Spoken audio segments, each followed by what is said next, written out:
Major Pathiyoor Shri Durgadevi ക്ഷേത്രത്തിലെ 4ാം തിരുവുത്സവത്തിന്റെ ഭാഗമായി ലക്ഷദീപക്കാഴ്ച സംഘടിപ്പിച്ചു. ദീപക്കാഴ്ച ഭക്തർക്ക് ആത്മനിർവൃത്തിയായി.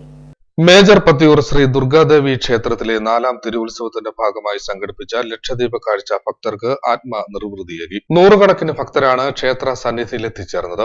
ലക്ഷദീപ കാഴ്ച യജ്ഞാചാര്യൻ പൂവണ്ണാൽ ബാബു ഉദ്ഘാടനം ചെയ്തു. ക്ഷേത്രത്തിനുള്ളിലായി 4 വശവും വിളക്കുകൾ തെളിയിച്ചു. പലതരത്തിലുള്ള വിളക്കുകളാണ് തയ്യാറാക്കിയിരുന്നത്. ക്ഷേത്രാങ്കണവും പരിസരവും ദീപാലങ്കൃതമായത് നയനാനന്ദകരമായി. ഉത്സവത്തിന്റെ ഭാഗമായി പുലർച്ചെ 4:30 പള്ളി ഉണർത്തൽ, 5 നട തുറക്കൽ, നിർമ്മാല്യ ദർശനം, പ്രഭാതഭീതി, അഷ്ടാഭിഷേകം, ഗണപതി ഹോമം, ഉഷപൂജ, പൂരംകുളി വരവ്, ഭാഗവത പാരായണം, ഉച്ചപൂജ, കേരളീയ തനത് കലാരൂപമായ തിരുവാതിര എന്നിവ നടന്നു. ബുധനൂർ വിദ്യാധിരാജ കലാപഠന കേന്ദ്രമാണ് തിരുവാതിര അവതരിപ്പിച്ചത്. തുടർന്ന് ലക്ഷദീപ കാഴ്ച നടന്നു. 6-ന് കാഴ്ച ശ്രീബലി എഴുന്നള്ളത്ത്, 6:30 ദീപാരാധന, വെടിക്കെട്ട്, 7-ന് ഗാനമേള, 9:30 സേവ, 11:30 കൂട്ടം കൊട്ടുവരവ് എന്നിവ നടന്നു. രക്ഷാധികാരി Prasannan, president Sanuraj, secretary Aji, vice president Anil G Warrier, joint secretary Sreeraj, treasurer K P Ajith എന്നിവർ ചടങ്ങുകൾക്ക് നേതൃത്വം നൽകി. CDNet news, Pathiyoor.